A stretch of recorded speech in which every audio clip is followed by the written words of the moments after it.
Closed doors, I'm a fool for your love.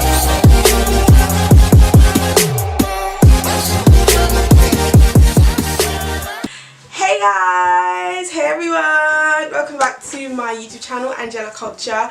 It is of course your girl Angelica. If you're new, then come in, have a seat, wait, sorry, I'm so sorry because my name sounded weird. I'm pretty sure I said Angelica. I don't say my name is not Angelica. Let's do that again. Hey everyone, hey, welcome back to my YouTube channel. It's Angelica here. Yeah, I said it right. Angelica, not Angelica. If you're new, then come in, have a seat, have several seats. If you're not new, then thank you for once again having me all up on your damn screen. You is loyal, okay? You is loyal, okay? In this video, I'm going to be discussing how I got my university offers from LSE, UCL, Oxford, King's College London and Manchester. So if you want to know, then come in and let's watch the video. I will be having a dedicated personal statement series, basically like a UCAS series for all of you who are going into year 13 and are going to be applying to university this year. So don't you worry, child, we'll have that out very soon. If you've been a loyal subscriber, then you will know about my A-level experience video, where I basically discussed that my teachers wanted to sabotage me. Like, they didn't want to give me my right grades, they didn't want me to be great, but I did have one amazing head teacher who basically gave me the predicted grade I needed. So first time I applied for UCAS in year 13, I applied to Cambridge, Southampton, UCL, Manchester and Leeds. Don't ask me why I chose Manchester, Southampton or Leeds, because I was never going to go. Like, I was never going to go. So I wanted to go to Cambridge at first in year 12. I was thinking of Cambridge or LSE, but funny enough, I didn't apply to LSE. LSE is, as I said in my previous videos, is the hardest university in the UK to get into by a mile. Like, the acceptance rate is so low. So I didn't apply to LSE the first year, and it's funny because I was actually doing a program with LSE.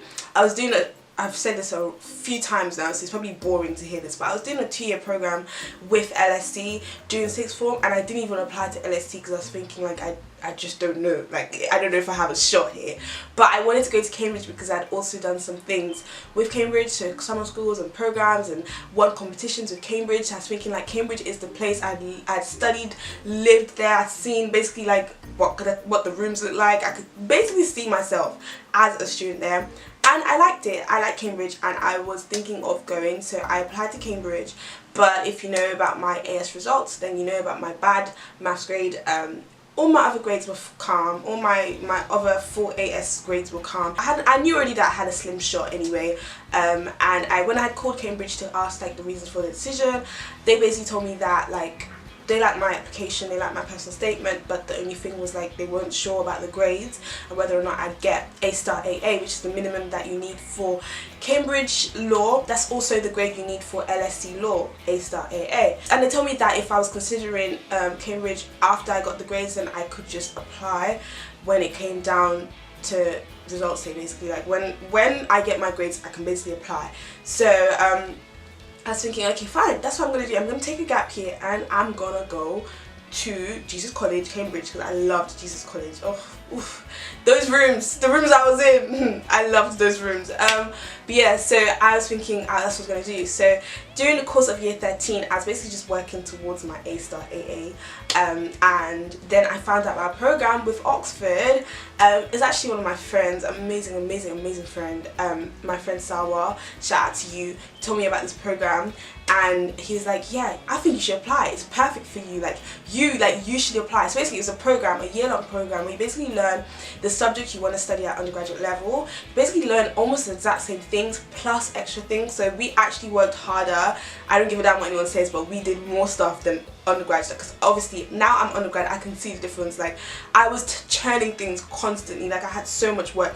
The workload was a lot more than a first-year student workload at Oxford and basically at any other uni, but it was a really good experience. The program was for basically like really ambitious students. There were only 10 of us though, and I'm so happy that I didn't know that it was going to be only 10 of us, because I probably wouldn't have applied if I knew that it was only going to be 10 people on the program, because I'd probably be thinking, oh my god, it's so hard, like how am I going to get the offer? 2 of us were studying law and there were like a range of other subjects on the course. The whole essence of this program was to give students, very ambitious students who have done very well for the circumstances that they were like in a chance to basically experience Oxford. It's basically for students who either were told never to apply to Oxford or didn't think that they would fit into Oxford. So it was basically like an experience Oxford program, and the whole quirk of it was that it was gonna like feed onto the undergraduate scheme. So they basically want, like, it's basically like a diversity kind of thing, like to get people who are good enough for Oxford to experience Oxford and to make the decision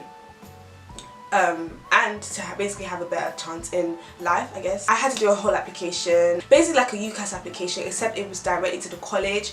So I had to do a personal statement, I had to get a reference submitted, I had to give my grades. Like, I had interviews in July and I ended up getting my offer. But the difference between the standard offer for undergraduate and the standard offer for the program that I did is basically you get a lower offer grade, essentially, because it's kind of contextual.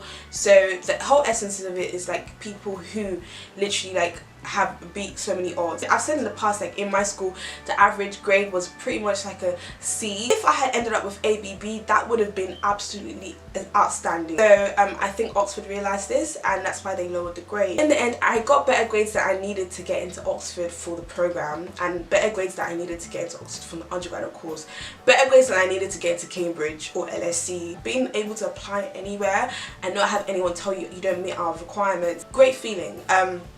So I was like super proud of myself for that. I'm always really rooting for contextual recruitment, if you can't tell already.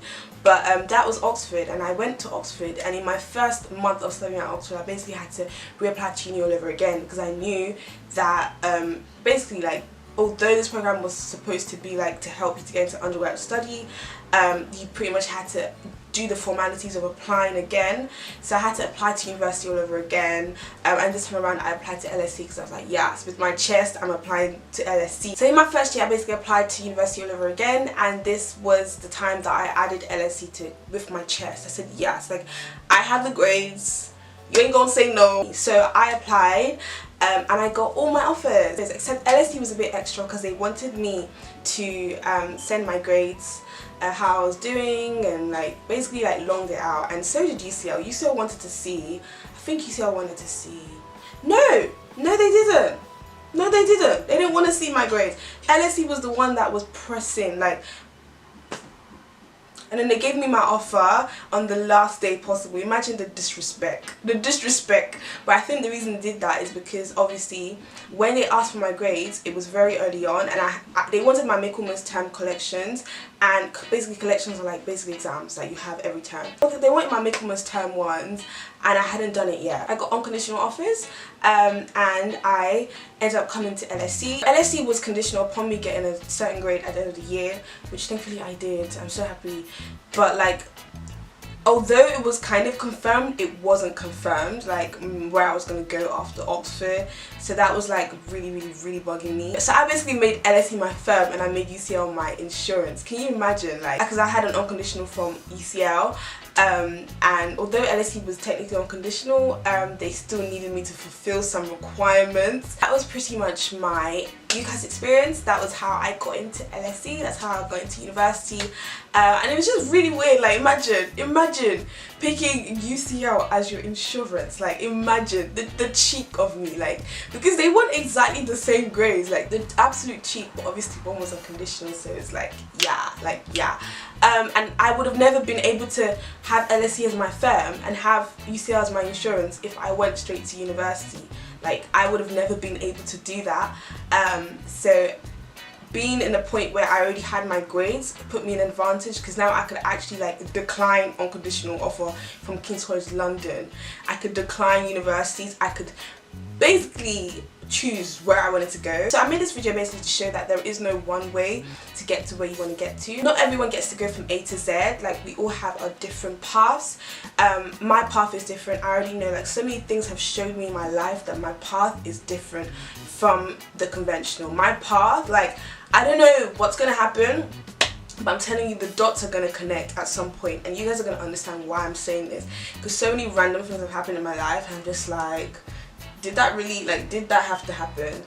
Did I really have to go there? Did I really have to waste my time doing XYZ? For those of you who are applying to university this year, I just wanted to share this so you can all keep an open mind. If you want to go to a certain university and you don't get the offer, If the reason you didn't get the offer was because they didn't think you were going to get the grades, show them when you have the grades, like, hey, like, remember me, like, I'm here are my grades. LSE doesn't do clearing, so that was never an option. Cambridge doesn't do clearing, that was never an option. If I couldn't get into uni I wanted, like if I ended up getting rejected on result stage because I didn't get the grades, I wouldn't go for clearing and end up at another university just because all my other friends are going to university at the same time. Oxford was essentially my gap year if you think about it that way, but if Oxford wasn't there, I would have taken a gap year. If I've made up my mind to go somewhere and I want to go there, I don't think there's a rush, like just for me to be able to say I've gone to university this year. Like, and I know it is possible for you to get into a good university through clearing. I think Warwick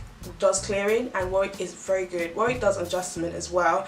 LSE doesn't do adjustment or clearing. Cambridge doesn't do adjustment or clearing. If you knew already that you wanted to go to that university and then you get the offer through clearing or adjustment, then good for you. If you end up performing poorly, then a gap year gives you time to fix it up. If you have any questions, then definitely let me know.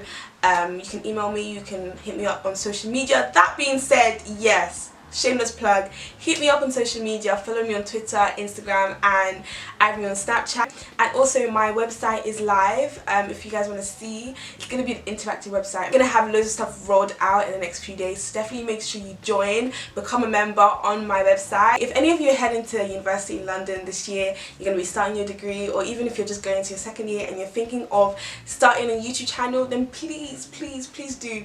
There's a gap, there's a massive gap. We need you to come and start vlogging and sharing your experiences as a London University student. Please contact me, especially if you have any questions on like setting up and how you start. I look forward to seeing one of you at least start vlogging. Thanks so much for watching this video. Until next time, bye!